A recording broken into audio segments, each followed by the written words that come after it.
let's look at the third cultural dimension. This will be gender roles. Gender roles. In different cultures, and people are given different roles, expectations, rights, or duties according to their gender. So, men and women in different cultures, they have different social roles to play, and they have different duties. In some cultures, men and women do not share the same rights. In other cultures, men and women enjoy equivalent status and rights. The relevant status of men and women shape a different kind of culture, of course. Now, let's look at these two spectrums.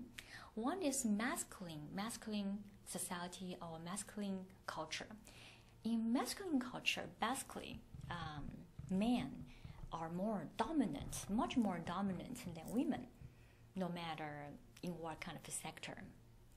So in public sector, government, okay, only men can be the important ministers and officials. Or in business, we can only see male managers or top executives, they are men only. And in masculine society, also, women would be expected to look after kids and look after the families at home. But men, they are the major finance suppliers, providers, and the work outside. So this is a typical masculine society or masculine culture.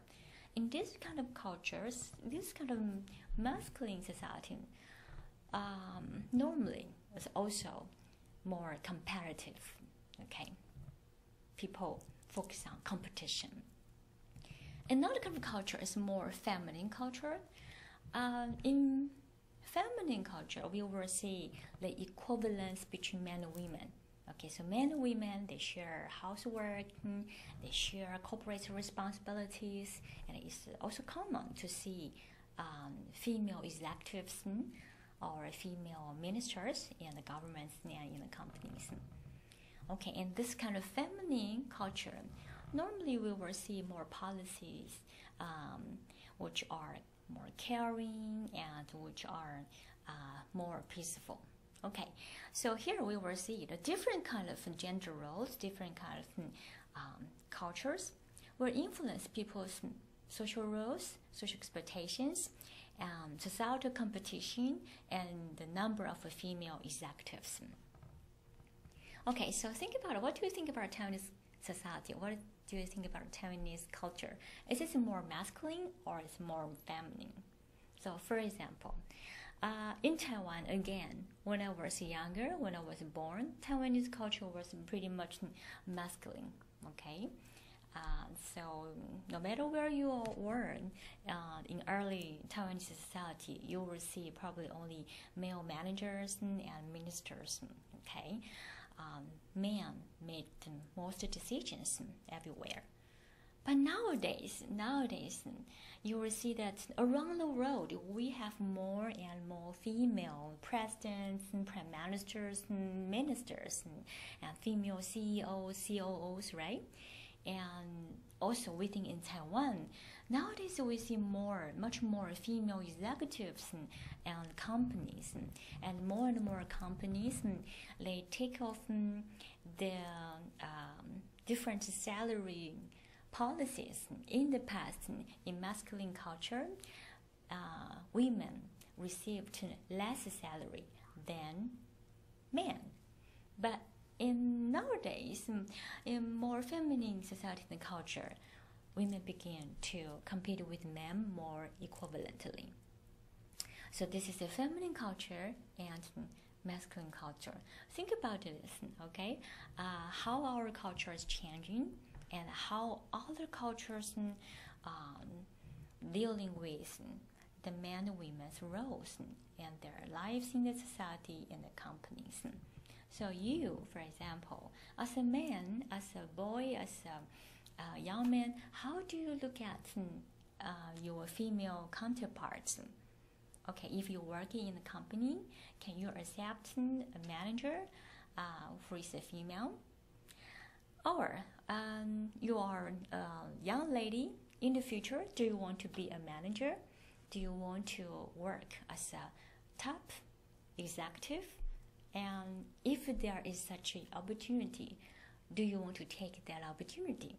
So you can think about it, okay? Because if you want, and then you work in a company or you work in a place where men are dominant and where masculine culture is common, then you will suffer from a lot of pressure, right? Okay, so think about this, okay? What is your cultural value and what is your cultural tendency? Next, let's look at this cultural dimension. This is a virtual. Virtual here we have two spectrums. One is long-term orientation and short-term orientation. As the name suggested, you can guess that, for example, when you deal with the business relationships in long-term orientated culture, people will tend to build up long-term relationship. So, for example, when they sign a contract with you, they will tend to sign a long-term contract. They trust you basically. But if you do business with a short-term oriented culture, when they sign a contract, they will specify the length of the contract. So once the length is due, then they will sign a new contract with you. So in short-term orientation culture, they will tend to care more about performance and interests. But here, long-term orientation culture, when they sign the contract with you, they will consider relationship a little bit more. Okay, so this is one part of the cultural dimension. The last one is truth. Here we talk about identity, anxiety, and how we deal with something we don't know. Anxiety is a basic human feeling, or in other words, fear of the unknown. When searching truth in life, people in different cultures tend to avoid uncertainty at different levels. Okay, so there's one single truth, or there are many truths. In some cultures, people believe that there's only one truth. Okay. By other cultures, people don't believe so. People believe truth has many facets. Truth has many sides. Okay, there is multiple truth. What do you believe? So note that uncertainty avoidance is not at all same as risk avoidance. If risk can be acknowledged and anticipated, can be managed, then risk is not threatening to people from uncertainty avoiding culture. So if people believe in only one truth, then what will they want to do? Of course, they will want to avoid uncertainty because they want to know the only truth, right? So for something they don't know, they will try to avoid. But it doesn't mean that they don't take a risk, because if they can manage the risk, they will take the risk, because once the risk can be managed, then there is no longer risk, right? Okay, so the question here is, how much could you tolerate uncertainty, and how much do you manage risk? So this is a little bit philosophical question, I think. Uncertainty tolerance in one spectrum, and on the other one spectrum would be uncertainty avoidance. So here, if you believe in multiple truth, you will tolerate uncertainty. You will stand what you don't know. Okay? And if you believe in one single truth, you will try to find out the only one truth, right? And you will try to avoid what you don't know. You will try to know the only one thing that you should know.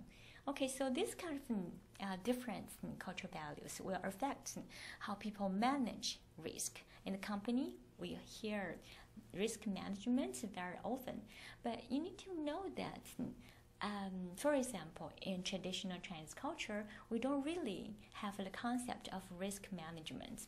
We have always saying like 船到桥头自然直. So it means that when things happen, we will find a way, we will find a solution naturally at that time, okay? We don't really manage risk. But in uncertainty avoidance culture, they will try to manage risk. They will calculate what kind of consequences or risks may happen after people do one thing or something, and they will try to manage the risk. So they will prepare contingency plan, like plan B, plan C, to cope with the unexpected situations. But for people who can tolerate uncertainty, they also solve problems, but they solve problems with flexible solutions. Okay, they try to be flexible. But for people from uncertainty avoidance culture, they will try to set up SOP, what we call standard operation procedure, contingency plan. Okay, A happens, then we do B and C, or B happens, we do C and D. Okay, so you can imagine that when people from different cultures, when they work together, they will have a very different mindsets and ways of doing things. So how do you communicate with people from different cultures? Okay, so these are the very important reflection points when you come to the class. When we meet face-to-face, we will have some workshops, we will have some activities, help you to think, reflect, and increase your ICC, your intercultural communication competence further. So you're going to apply all these things and all the knowledge that you learned today to real case and to adapt yourself. So we will teach you more adaptation skills and to cope with unexpected situations in a cross-cultural communication context, and also help you and tell you how to get along with the people from different cultures. Okay, so please do expect our meeting in the classroom, and you will learn something else there. But here, let's do this reflection, study your checkpoint very quickly. So think about this. What is your mainstream cultural value in your society? And what are your personal values? And what are other people's cultural values and personal values, okay, in different country or different society? And how can you get along with them? So when we meet face-to-face, I will tell you more on how to get along with people from different cultures and people who have different cultural values. So, but today, to increase your intercultural knowledge, please review all these 5 cultural dimensions and consider the mainstream cultural value in your society and your own personal values. So the first one will be individualism or collectivism. What kind of person are you? What do you believe in more, or what kind of cultural value do you tend to hold? Smaller or larger power distance, masculine or more feminine culture, short-term or more long-term oriented, high uncertainty tolerance or low uncertainty tolerance. Okay, so please think about this. Okay, finally, this is now our references. And if you are interested, you can study all these references for further reading. This is the end of the section. I will see you next time. Bye.